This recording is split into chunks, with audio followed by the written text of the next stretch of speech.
Welcome back, everyone, to today's Explainer. I'm Ryan, here with Maggie. Now, up until now, we've been spending a ton of time focusing on text generation, but today we're shifting gears. That's right, text is great, but let's face it, we are fundamentally visual creatures. So today, we're exploring a much more visual, much more impactful space. We're going to look at how we can use AI to create images, genuinely enhance accessibility, and design inclusive communication that actually works for everyone. This isn't just about making pretty pictures. It's about making absolutely sure your message reaches your entire audience effectively. It's a really exciting shift. But honestly, it makes this whole process feel a little different, and maybe a bit more complex than just chatting back and forth with a text bot. Which brings me to a very serious question, Maggie. If I go in and just type, "Make me a picture of people working together" into an image generator, am I officially an AI artist? Well, I think we need a slightly higher bar than that, Ryan. Look, AI can generate absolutely stunning images, for sure, but it's fundamentally a tool, and it reflects the quality of its operator.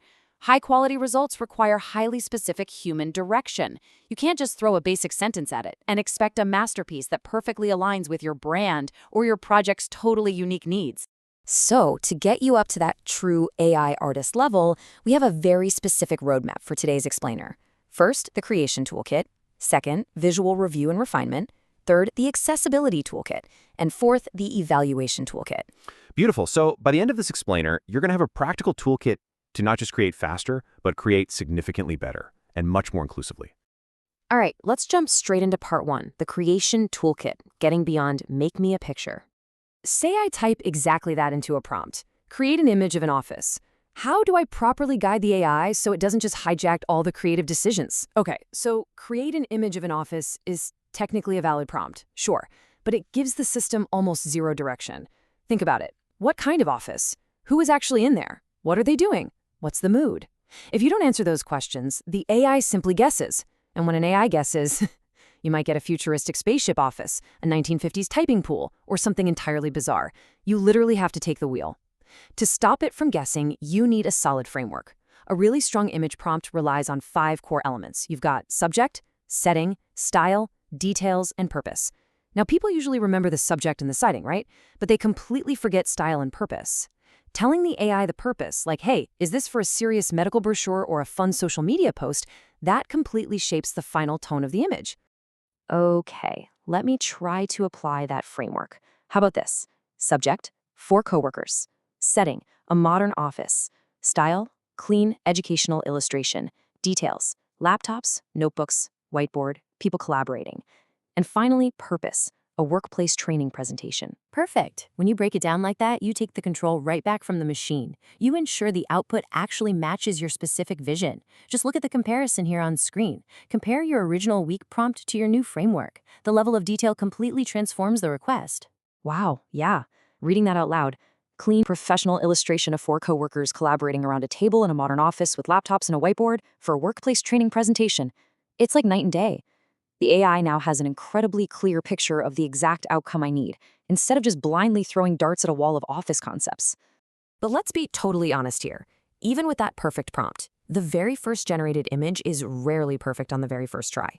It almost always needs a little work. You are entirely right. Which brings us right into section 2, visual review and refinement.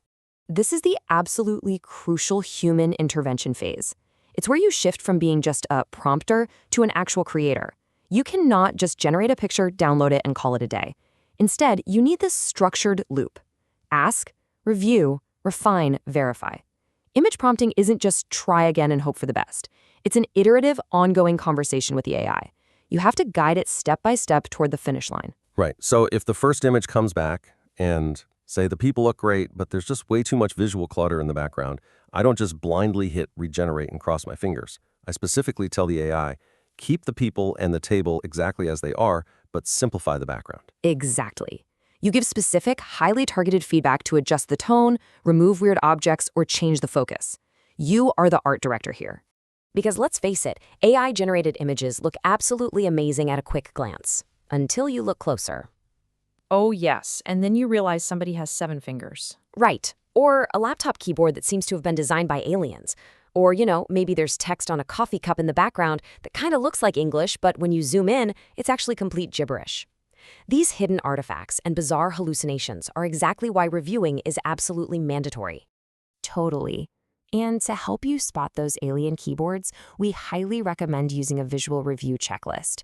Of course, you want to look for the distorted objects, strange anatomy, and that weird unreadable text.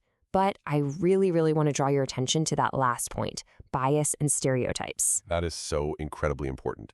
If I ask for an image of a technology expert or a CEO, and the AI only gives me one very specific demographic of a person every single time, That should immediately make you pause. Look, AI systems learn from massive data sets of existing internet images, and unfortunately, those data sets contain decades of historic biases and stereotypes. It's not malicious, it's just reflecting its training data, so do not passively accept it. It is your job as the creator to step in and ensure the image represents your actual diverse audience fairly and inclusively. Well said. So we've got our visuals looking great, accurate, and fair, which leads us perfectly into Section 3, the Accessibility Toolkit. Now, Maggie, a lot of people hear the phrase AI and accessibility, and they immediately think of just one single tool, like basic screen readers. Yeah, that's a very common misconception. AI is actually revolutionizing accessibility completely across the board. It gives us this massive, multifaceted toolkit to work with. It's opening doors for creators to make their content universally understandable in a fraction of the time it used to take. I mean, AI can assist with generating video captions, drafting long-form transcripts, writing really detailed image descriptions, simplifying highly complex language, translating entire documents, converting speech to text, or vice versa. I mean, that sounds like an absolute superpower for any creator who wants to reach a wider audience. It is absolutely a superpower, but I have a very strong caution here. Automatic does not mean perfect. Think about auto captions that suddenly misspell crucial industry acronyms, or completely mishear a speaker's accent and change the entire meaning of a sentence. You still have to review the work. And that need for human review applies heavily to things like image descriptions too, right? Absolutely. Context changes everything. Let's just do a quick thought experiment. Imagine a photo of employees standing proudly beside some brand new lab equipment. Okay, so the crucial point is, if the web page is announcing the new equipment, the AI-generated alt text needs to focus entirely on the machinery and its specs. But if the page is introducing the employees, the alt text needs to focus on the people and their roles. Precisely. The AI has no idea what your overarching business context is. Drafting effective alt text requires human understanding of the content's core purpose. Let's talk about another feature, using AI for simplifying complex language. If we ask an AI to simplify a really detailed safety protocol, one that has severe warnings in it, and we want it tailored for a general audience, Oh, it will simplify it all right. It might confidently cut that dense 5-step protocol down to a breezy 3 steps, but in doing so, it accidentally removes the most crucial safety warnings that actually keep people out of harm's way. right, so making things accessible does not mean making them incomplete, or worse, dangerous. Correct. The ultimate goal is to make information easier to understand while completely preserving the underlying meaning and all those safety requirements. Let's look at a real-world example to tie all this together, a community tech workshop flyer. AI can generate the visual concept, it can simplify the event description, draft the social media text, write the alt text for the images, and even translate the entire announcement into multiple languages. It's amazing. It touches literally every single part of the project. AI multiplies your productivity incredibly fast. But Ryan, what else does it multiply? Well, it multiplies your mistakes if left unchecked.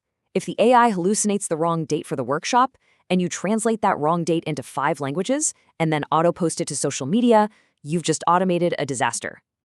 Exactly, which is exactly why we need our final section, the Evaluation Toolkit. To prevent those multiplied mistakes and cascading failures, we use a really memorable acronym to evaluate all AI content. It's called the CLEAR framework. Oh, I love a good acronym. Let's walk through this framework step by step, starting with C, which stands for correct. Are the details actually accurate? This is your absolute baseline. If you had the AI generate an image with a billboard in the background, is the text on it spelled correctly? If you generated a caption, did the person actually say those words? You have to verify the factual and textual accuracy first. Because, if the core data is wrong, nothing else really matters, right? Next up is L for logical. Does the content make sense? You know, it's surprisingly easy for an AI to generate something that looks incredibly pretty, but makes absolutely no logical sense in context. For example, if your article is all about saving money, but the AI generated a highly stylistic image of people happily burning cash, it might be a technically beautiful picture, but it completely fails the logic test. It has to match your intended message. Moving on to E, enough. This takes us right back to that safety instruction example we talked about earlier. Exactly. Is the information complete enough for the purpose? When you ask the AI to simplify a document, or maybe summarize a long transcript, did it strip out vital context? You have to ensure that the output still contains enough information to be genuinely useful, comprehensive, and, of course, safe for your audience. A stands for appropriate. Is the content actually suitable for the audience? This is where human judgment is entirely, literally irreplaceable. Is the tone respectful? An AI-drafted apology email to a frustrated client might sound completely robotic or strangely overly enthusiastic if you don't manually check it.